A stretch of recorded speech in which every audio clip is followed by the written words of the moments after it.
2.18. Иди, насыпай.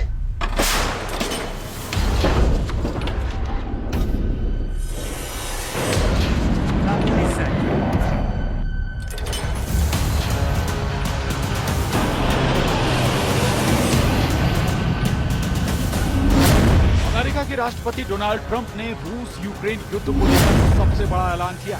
Trump का दावा है कि यूक्रेन के राष्ट्रपति वोलोदिमीर जेलेंस्की युद्ध में शांति के लिए तैयार हो गए हैं। ट्रंप ने बुधवार को अपने संबोधन के दौरान कहा कि हमें जेलेंस्की का एक पत्र मिला जिसमें जेलेंस्की ने युद्ध में शांति के लिए तैयार होने की बात कही है। ट्रंप का यह दावा कुछ दिनों पहले ओवल ऑफिस में जेलेंस्की के साथ हुई तीखी बहस के बाद आया है। दरअसल 28 फरवरी को ओवल ऑफिस में ट्रंप और जेलेंस्की की तीखी बहस हुई थी, जिसके बाद पूरी दुनिया समझ गई कि अब जेलेंस्की की हार फाइनल। लेकिन फिर 2 मार्च को लंदन समिट में जेलेंस्की को यूरोप का पूरा साथ मिल गया। लेकिन अगले दिन 3 मार्च को ही अमेरिका ने बड़ा फैसला लिया, जिससे यूक्रेन को झटका लगा। 4 मार्च को जेलेंस्की ने कहा कि वो युद्ध नहीं, शांति चाहते हैं। अब सवाल उठता है कि 5 दिन के अंदर कैसे बदल गया यूक्रेन का युद्ध, 5 दिन में कैसे पलटा अमेरिका, 5 दिन के अंदर कैसे घुटने पर आया यूक्रेन, और 5 दिन के अंदर क्या पुतिन के हमलों से बचने के लिए जेलेंस्की ने बड़ा फैसला कर लिया है। दरअसल 3 मार्च को अमेरिका ने यूक्रेन को सप्लाई होने वाले हर हथियार की डिलीवरी पर ब्रेक लगा दी और ट्रंप ने बताया जेलेंस्की शांति नहीं चाहते, जिसके बाद यूक्रेन का फौरन रिएक्शन आया और शांति की बात कही। साथ ही जेलेंस्की ने कहा कि वो और उनकी पूरी टीम ट्रंप के मजबूत नेतृत्व में काम करने को तैयार है। दरअसल जब ट्रंप ने हथियार रोके तो जेलेंस्की ने फैसला किया कि अब एक वीडियो बनाना है और वीडियो बनाकर ट्रंप तक मैसेज पहुंचाना है। जेलेंस्की ने देर रात खुले आसमान के नीचे वीडियो बनाया और फिर उसे वायरल कर दिया, जिसमें शांति की बात कही। वीडियो में यूक्रेन के राष्ट्रपति वोलोदिमीर जेलेंस्की ने व्हाइट हाउस में गत शुक्रवार को अमेरिकी राष्ट्रपति डोनाल्ड ट्रंप के साथ हुई बहस को खेदजनक करार दिया। उन्होंने मंगलवार को कहा कि ट्रंप के साथ टकराव अफसोसजनक और चीजों को सही करने का समय आ गया। उनके इस बयान से कुछ घंटे पहले ही व्हाइट हाउस ने यूक्रेन के लिए अमेरिकी सैन्य सहायता रोकने की घोषणा की। यूक्रेन के राष्ट्रपति वोलोदिमीर जेलेंस्की ने व्हाइट हाउस में गत शुक्रवार को अमेरिकी राष्ट्रपति डोनाल्ड ट्रंप के साथ हुई बहस को खेदजनक करार दिया। उन्होंने मंगलवार को कहा कि ट्रंप के साथ टकराव अफसोसजनक और चीजों को सही करने का समय आ गया। उनके इस बयान से कुछ घंटे पहले ही व्हाइट हाउस ने यूक्रेन के लिए अमेरिकी सैन्य सहायता रोकने की घोषणा की। अब इस वीडियो के सामने आने के बाद सवाल उठ रहे हैं कि क्या जेलेंस्की का ये बयान सबूत है कि जेलेंस्की ने ट्रंप के सामने सरेंडर कर दिया है? क्या जेलेंस्की ने ट्रंप को अपना बॉस कहकर पुतिन की बातें मानने के लिए वो तैयार हो गए? क्या अब इसी तरह जेलेंस्की ओवल ऑफिस में बैठकर ट्रंप के कोरे कागज पर दस्तखत कर देंगे? 5 दिन के अंदर यूक्रेन से लेकर अमेरिका और रूस से लेकर ब्रिटेन तक पूरी दुनिया के समीकरण अचानक बदले। यूक्रेन में जो युद्ध चल रहा है उसमें ये बात साफ है कि जेलेंस्की की फौज पूरी तरह पिट रही है और पुतिन की फौज हर मोर्चे पर हावी हो रही है। लेकिन जेलेंस्की को सबसे बड़ा झटका पुतिन से ज्यादा ट्रंप ने दिया। ट्रंप ने जब से यूक्रेन की हथियार सप्लाई रोकने का हुक्म सुनाया है, जेलेंस्की के सामने यू टर्न लेने के अलावा कोई रास्ता नहीं बचा है। क्या यही वजह है कि जेलेंस्की ने माना कि ट्रंप के साथ बैठक वैसी नहीं हुई जैसी होनी चाहिए थी? क्या इसीलिए जेलेंस्की अब अमेरिका के साथ खनिज समझौते के लिए तैयार हो गए? क्या इसीलिए अब जेलेंस्की युद्ध खत्म करने के लिए ट्रंप का साथ चाहते हैं? अमेरिका ने जब से हथियारों की सप्लाई रोकी, जेलेंस्की की सेना को जैसे 440 वोल्ट का करंट लगा। जेलेंस्की को समझ आ गया कि यूरोप के साथ जितना मर्जी हाथ मिला लें या फिर गले मिल लें, जो मदद ट्रंप कर सकते हैं वो यूरोप के बस की बात नहीं है। क्योंकि जब से ट्रंप ने यूक्रेन के कान उमेठे हैं, डॉनबास और ओदेसा के फ्रंट पर जेलेंस्की को बुरी खबरें मिलनी शुरू हो गई। ट्रंप भी जानते हैं कि जेलेंस्की के पास कोई विकल्प नहीं बचा। अमेरिका के बिना युद्ध लड़ना उनके लिए नामुमकिन है और अमेरिका के साथ मिलकर सरेंडर करना एक ऐसा रास्ता है जहां पुतिन के सामने बेइज्जती कम महसूस होगी।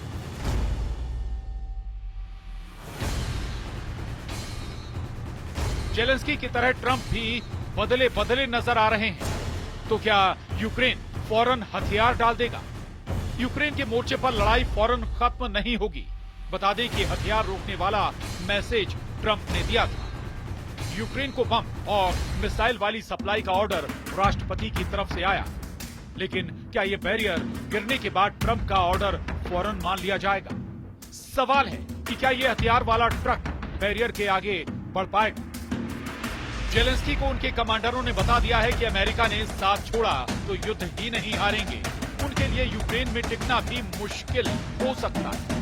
इस डर से जेलेंस्की भी बहुत अच्छी तरह वाकिफ है। यूक्रेन के हथियारों को लेकर ट्रंप का ऑर्डर अमेरिका के रक्षा मंत्रालय के पास पहुंचा है, लेकिन पेंटागन में इसे लेकर अभी आखिरी फैसला नहीं लिया गया है। यानी ट्रंप ने ऑर्डर देने के साथ एक छोटी सी गुंजाइश वाली खिड़की जेलेंस्की के लिए खोल रखी है, या कहें कि मदद स्थायी तौर पर नहीं रोकी गई। हालांकि अमेरिका से लेकर पोलैंड तक जो हथियार अभी तक यूक्रेन नहीं पहुंचे हैं, उन्हें भी रोकने का फैसला सुनाया गया। इसमें वो हथियार भी हैं जो पोलैंड में रखे हैं और यूक्रेन भेजे जाने हैं। फैसला ट्रंप ने लिया है। हथियार सप्लाई वाले रूट पर रेड सिग्नल दिखाने वाला ऑर्डर ट्रंप ने दिया है, लेकिन ट्रंप की दरियादिली फिर नजर आ रही है। फिर चाहे इसकी वजह खनिज वाली डील ही क्यों ना हो, जो ट्रंप किसी भी हाल में करना चाहते हैं। जेलेंस्की ने अब मान लिया है कि वो ट्रंप के नेतृत्व में काम करेंगे।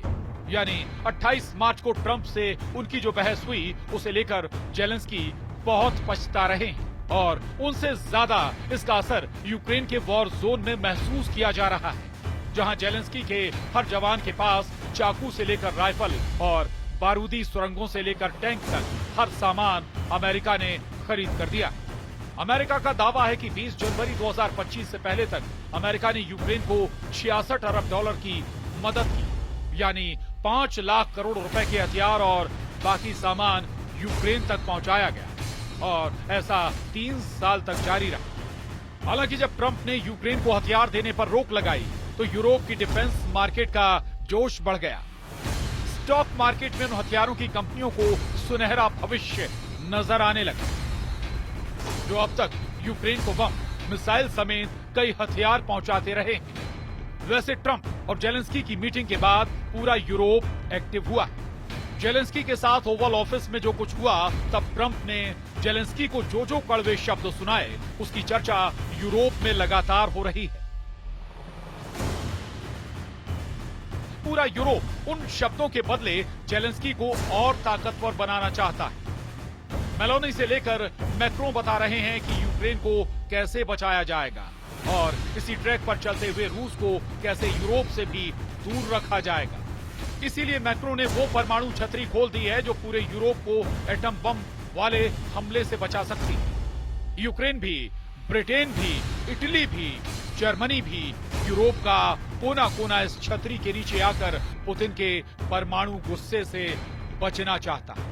परमाणु छतरी यानी रूस की मिसाइलों के खिलाफ काउंटर अटैक की गारंटी, जो अमेरिका के बाद फ्रांस और ब्रिटेन ही दे सकते हैं, क्योंकि यूरोप में इन्हीं दोनों के पास परमाणु हथियार है। अभी तक अमेरिका की मदद से यूक्रेन की फौज ने वॉर जोन में पैर जमाए हुए हैं, नहीं तो डॉनबास तक पूरी तरह रूस के कब्जे में है।